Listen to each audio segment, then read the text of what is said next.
اللہ کے نبی جب بھی عبادت کرتے تھے نبی کی نماز میں اونٹ کی اوجھڑی گوبر کی پوٹلی لا کر سجدے کی حالت میں نبی کے اوپر ڈال دیا جاتا.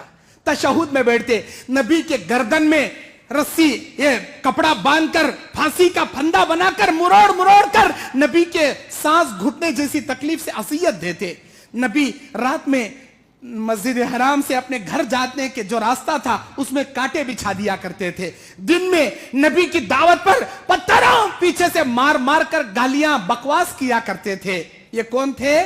یہ 5 شریر لوگ تھے. اللہ کے نبی نے ان کے لیے بد دعا کیا, اللہ مجھے ان کی اذیت سے چھٹکارا دلا, اللہ تو ان کے لیے ان کے خلاف میرے لیے تو کافی ہو جا.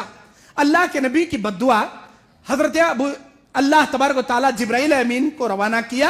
نبی کریم صلی اللہ علیہ وسلم کی اس بد دعا کی بدولت ولید بن مغیرہ, عاص بن وائل, اسود بن عبد المطلب, اسود بن عبد یغوث اور حارث بن خیس, یہ 5 لوگ نبی کی بد دعا کے شکار بن گئے. ولید کے پیر میں حضرت جبرائیل نے انگلی مارا تو زہریلا تیر ولید کے پیر میں لگا, پورا پیر سڑ گیا, کیڑے پڑ کر مارا ولید. اس کے بعد عاص بن وائل, ان کے پیر کے تلوے میں جبرائیل انگلی لگائے, ایک زہریلا کانٹا چبھا, اس کانٹے کے اثر سے پورا بدن سڑ گیا, تڑپ کر مرا.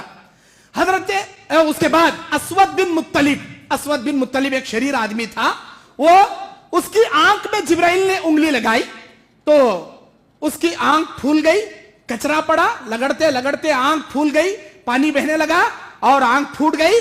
آنکھ کی درد سے آنکھ سے پانی بہتے پانی ختم ہوا, خون آیا, خون ختم ہوا, پیپ نکلا, آخر کار اندھا ہو کر ادھر ادھر ٹھوکریں کھا کر تڑپ کے مر گیا. اس کے بعد اسود بن عبد یغوث, یہ آدمی, اس کے جبرائیل نے اس کے پیٹ میں انگلی مارا, یہ پانی اس قدر پیتا تھا, کتنا بھی پانی پیا اس کی پیاس نہیں مٹتی تھی, پانی پیتا گیا, پانی پیٹ پھٹ کے مر گیا یہ شخص. اس کے بعد حارث بن خیس, اس کے ناک میں جبرائیل نے انگلی مارا, ناک کو انگلی لگائے, اس کے ناک سے اتنا خون نکلا, پورے بدن کا خون ناک سے نقصیر کی شکل میں نکل کر تڑپ کر مر گیا نبی کی بد دعا سے. میرے بھائیوں, اتنا ہی نہیں, اللہ کے نبی صلی اللہ علیہ وسلم, نبی کریم صلی اللہ علیہ وسلم کو شیب ابی طالب کی گھاٹی میں محصور کر دیا گیا. سن 7 نبوت, نبی کریم صلی اللہ علیہ وسلم کو نبوت ملے 7واں سال. نبی کریم صلی اللہ علیہ وسلم کو, نبی کے ماننے والوں کو بائیکاٹ کر دیا گیا. آپ کے ساتھ, نبی کے ساتھیوں کے ساتھ بائیکاٹ, ان کو شیب ابی طالب کے گھاٹی میں محصور کر دیا گیا. ان کا کھانا پینا بند, ان کا راشن پانی بند. کتنے دن, یہاں تک کہ صحابہ کہتے ہیں ہمارے پاس پانی کھانا سب ختم ہو گیا. ماؤں کے پاس کھانے نہیں تھا, ان کے سینے خشک ہو گئے, بچوں کے لیے دودھ نہیں تھا, تڑپ کر روتے تھے رات کے اندھیرے میں بچے. مکے کی وادیاں بچوں کی رونے کی آواز سے گونج اٹھتی تھی.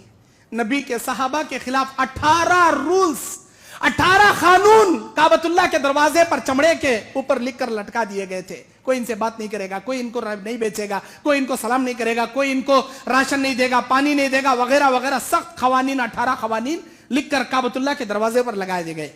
آخر کار مطعم بن عدی ایک ایسا شخص ہے جو آیا, کافر تھا وہ, اور اس نے ان تمام پرزے کو چمڑے کے پھاڑ کر جلا دیا. نبی کریم صلی اللہ علیہ وسلم کو بحفاظت 3 سال کا عرصہ, جس میں ابو طالب کا انتقال, خدیجۃ الکبریٰ کا انتقال, نبی کریم صلی اللہ علیہ وسلم کے لیے بڑا گرا. وہ 3 سال کوئی معمولی نہیں تھے. صحابہ کہتے ہیں ہمارے پاس کھانے کے لیے کھانا نہیں, درختوں کے پتے بکریوں کی طرح ہم چبایا کرتے تھے, درختوں کے پتے. ہم کو باتھ روم بھی نہیں ہوتا تھا, جیسے بکریاں میڑگیاں ڈالتے ہیں ویسے ہم باتھ روم کیا کرتے تھے. ہم میں سے کسی کو ایک چمڑے کا ٹکڑا ملتا, 8 دن تک پانی میں بھگو کر اسے چوسا کرتے تھے. ہماری اتنی حالت ہو گئی تھی, اور بھوک کے مارے ہماری آنکھوں میں آسمان میں دھواں دکھتا تھا, جبکہ اللہ کی قسم آسمان میں کوئی دھواں نہیں ہوتا تھا. غشی کی حالت میں آسمان میں دھواں دکھائی دیتا تھا. اللہ کے نبی نے بد دعا کیا, اللہ ان مکے والوں پر 7 سال تک تو ویسا قحط نازل کر جیسے یوسف علیہ السلام کے زمانے میں 7 برس تک تو قحط اتارا تھا.